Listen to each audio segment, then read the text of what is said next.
दुनिया इस हफ्ते के रविवार विशेषांक में आपका स्वागत है। मेरा नाम है खुशहाल। आज के खास एपिसोड में बड़ी खबर के अलावा दूसरी खबरों पर भी बात करेंगे। पहले बात बड़ी खबर की।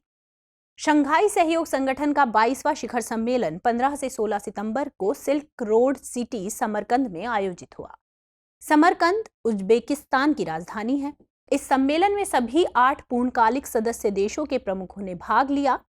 वैश्विक राजनीति में हालिया परिवर्तनों के बाद भारत के प्रधानमंत्री नरेंद्र मोदी, चीन के राष्ट्रपति शी जिनपिंग और रूस के राष्ट्रपति व्लादिमीर पुतिन के भाग लेने से यह सम्मेलन वैश्विक राजनीति में मुख्य चर्चा का विषय बना रहा। इस सम्मेलन में कुछ सदस्य देश के प्रमुखों ने सांगठनिक स्तर पर मुलाकात करने के साथ साथ द्विपक्षीय स्तर पर भी मुलाकात की। इस संबंध में भारत के प्रधानमंत्री नरेंद्र मोदी की रूस के राष्ट्रपति पुतिन के साथ द्विपक्षीय वार्ता और तुर्की के राष्ट्रपति अर्दोगान के साथ मुलाकात विशेष चर्चा में रही।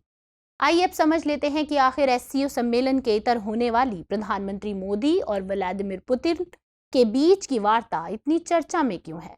साथ ही यह भी जानने की कोशिश करेंगे कि इस मुलाकात के क्या मायने हैं। यूक्रेन के साथ युद्ध प्रारंभ होने के बाद प्रधानमंत्री मोदी और रूसी राष्ट्रपति पुतिन के बीच ये पहली वार्ता थी।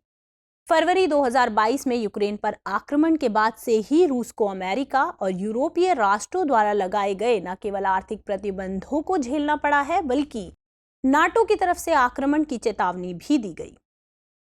ऐसे समय में रूस के लिए भारत ने एक सच्चे दोस्त की भूमिका निभाई है। भारत ने भले ही रूस की आक्रामक गतिविधियों पर चिंता जताई हो, लेकिन रूस की आलोचना या विरोध में लाए गए किसी भी प्रस्ताव पर भारत ने हमेशा ही रूस का पक्ष लिया है। पुतिन के साथ चर्चा करते हुए प्रधानमंत्री मोदी ने किसी भी प्रकार के युद्ध को तत्काल रोकने की अपील की। प्रधानमंत्री ने युद्ध को मानव और प्रकृति दोनों के लिए हानिकारक बताते हुए आपसी बातचीत के जरिए मसला हल करने का सुझाव दिया। इसके अलावा प्रधानमंत्री ने यूक्रेन में रूसी आक्रमण के बाद भारतीयों को सुरक्षित गलियारा प्रदान करने हेतु पुतिन का आभार भी व्यक्त किया। राष्ट्रपति पुतिन ने बड़ी ही सहजता से प्रधानमंत्री मोदी को जवाब देते हुए नई दिल्ली की युद्ध संबंधी चिंताओं को जायज बताया। राष्ट्रपति पुतिन ने सफाई देते हुए बताया कि यूक्रेन संवाद में विश्वास नहीं करता है और लगातार संवाद मंचों से यूक्रेन के दूर रहने के कारण पुतिन ने अपनी युद्ध संबंधी मजबूरी बयां की। नई दिल्ली मॉस्को के बीच इस प्रकार का सीधा सहज संवाद कोई आश्चर्य की बात नहीं है। गौरतलब है कि भारत रूस के बीच वीजा मुक्त यात्रा समझौता लंबित है, जिसके संबंध में बात करते हुए राष्ट्रपति पुतिन ने इस कार्य हेतु और भी अधिक गति लाने की इच्छा प्रकट की। इस संबंध में राष्ट्रपति पुतिन ने भारत रूस के बीच सांस्कृतिक संबंधों का विशेष उल्लेख भी किया। राष्ट्रपति पुतिन के साथ चर्चा करते हुए प्रधानमंत्री मोदी ने 3F की सुरक्षा और व्यापार पर विशेष ध्यान देने की आवश्यकता पर बल दिया। 3F का अर्थ है फूड, फ्यूल और फर्टिलाइजर। तो आइए समझ लेते हैं इस वार्ता में मुख्य रूप से फूड, फ्यूल और फर्टिलाइजर की चर्चा इतनी महत्वपूर्ण क्यों है। यूरोप का ब्रेड बास्केट कहे जाने वाले रूस और यूक्रेन मिलकर विश्व को लगभग 28% गेहूं का निर्यात करते हैं, परंतु युद्ध और कृषकों के पलायन के कारण यूक्रेन में गेहूं का उत्पादन बुरी तरह प्रभावित हुआ है, जिसके कारण यूक्रेन से गेहूं आयात करने वाले पाकिस्तान, बांग्लादेश, मिस्र, तुर्की और इंडोनेशिया जैसे प्रमुख देशों को खाद्यान्न संकट से गुजरना पड़ रहा है। भारत ने भी एहतियातन गेहूं और टूटे हुए चावल के निर्यात पर प्रतिबंध लगाए हैं। दूसरी ओर भारत खाद्य तेल का बहुत बड़ा आयातक है। भारत लगभग 70% सूरजमुखी का तेल यूक्रेन से और 20% तेल रूस से आयात करता है। परंतु यूक्रेन संकट के कारण हमने देखा कि भारत में इस वर्ष की दूसरी तिमाही में खाद्य तेलों के मूल्य में बेतहाशा वृद्धि हुई थी। इसी प्रकार हमने देखा कि यूक्रेन संकट के कारण प्राकृतिक गैस और तेल में भारी बढ़ोतरी हुई थी और तेल संकट दुनिया के लिए मुख्य चिंता का विषय बना हुआ था। ये दीगर बात है कि भारत को रूस सस्ते दाम पर तेल उपलब्ध करवाता रहा, क्योंकि यूरोपीय देशों द्वारा आर्थिक प्रतिबंधों के बाद रूस की अर्थव्यवस्था डगमगा रही थी और आर्थिक दबाव बढ़ता जा रहा था। दूसरी तरफ ईरान से तेल आयात लगभग बंद होने के कारण भी भारत रूस से तेल आयात में वृद्धि हुई है। हालांकि रूस से तेल और गैस खरीदने में चीन भारत से कहीं ज्यादा आगे है। हाल ही में रूसी गैस कंपनी गजप्राम और चीन की कंपनी CNPC के बीच करार हुआ, जिसके अंतर्गत दोनों कंपनियां डॉलर की बजाय रूसी करेंसी रूबल और चीनी करेंसी युआन में लेन देन करेगी। स्वाभाविक है कि रूस के साथ चीन के मजबूत होते आर्थिक संबंध भारत के हित में नहीं होंगे। भारत कभी नहीं चाहेगा कि तेल एवं प्राकृतिक गैस रूस चीन आर्थिक संबंधों की धुरी बने। अब अगर एक और पहलू की बात करें तो भारत की फर्टिलाइजर आवश्यकता की आपूर्ति में रूस एक बड़ा सहयोगी है। सरकारी आंकड़ों के अनुसार भारत द्वारा रूस से उर्वरक आयात पिछले वर्ष के 773.54 मिलियन डॉलर के मुकाबले राजकोषीय वर्ष 2022 के प्रथम 4 महीनों में ही बढ़कर 1.03 बिलियन डॉलर हो गया है। गौरतलब है कि यह वार्ता ऐसे समय में हो रही है जब भारत और रूस 3 वर्षीय उर्वरक समझौता हेतु अग्रसर हैं। रूस पिछले कई वर्षों से लगातार भारत को फर्टिलाइजर और रासायनिक वस्तुएं निर्यात कर रहा है, लेकिन भारत में बढ़ती कृषि आवश्यकताओं हेतु रूस के साथ इस तरह का समझौता अत्यंत जरूरी है। रूस के राष्ट्रपति पुतिन के अलावा प्रधानमंत्री मोदी की मुलाकात जिस राष्ट्र प्रमुख के साथ सबसे ज्यादा चर्चा में थी वह तुर्की के राष्ट्रपति रेसिप ताइप अर्दोगान थे। ऐसे में मन में सवाल उठना स्वाभाविक है कि आखिर यह मुलाकात किन वजहों से इतनी चर्चित रही। असल में भारत द्वारा जम्मू कश्मीर से अनुच्छेद 370 को समाप्त करने के बाद से ही नई दिल्ली और अंकारा के बीच द्विपक्षीय संबंधों में तनाव देखने को मिला है। तुर्की कश्मीर मुद्दे पर पाकिस्तान को समर्थन करता रहा है।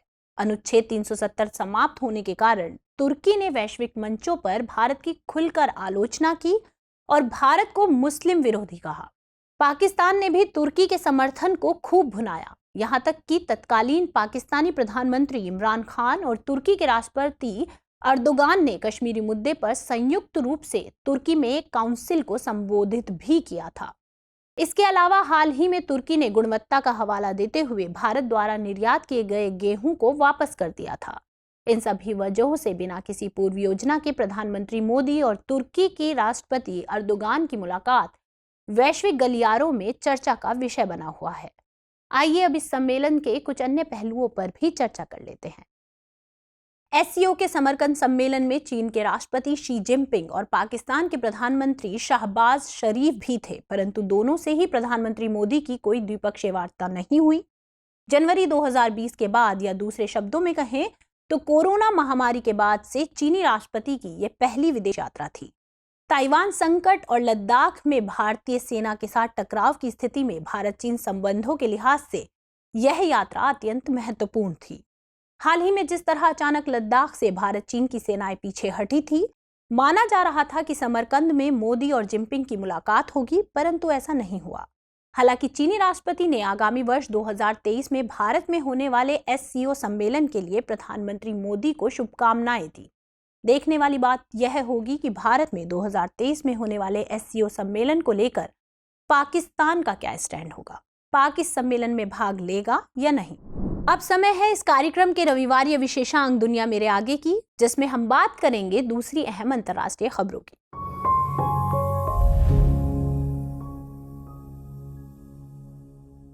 लेबनान और इजराइल के बीच विवादित समुद्री गैस फील्ड को लेकर फिर से विवाद गहराने लगा है। दरअसल रूसी ऊर्जा का विकल्प बनने की चाह में इजराइल ने करिश गैस फील्ड से गैस निकालने की योजना पर काम शुरू कर दिया है। इसका लेबनान द्वारा विरोध किया जा रहा है।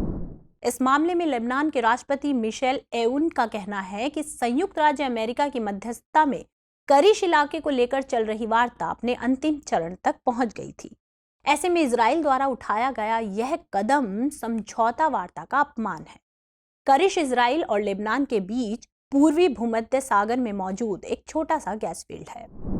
यूक्रेन के साथ लगभग 7 महीने चली जंग के बाद रूसी राष्ट्रपति पुतिन ने रूस में अपने नागरिकों को कुछ रियायत देने की घोषणा की है।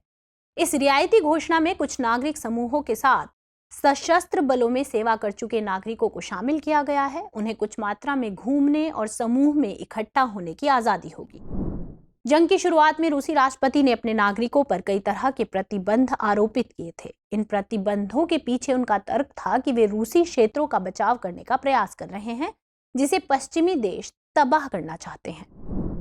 2 महीने के गतिरोध के बाद अमदोउ बा को पश्चिमी अफ्रीकी देश सेनेगल के प्रधानमंत्री के पद पर नियुक्त कर दिया गया है।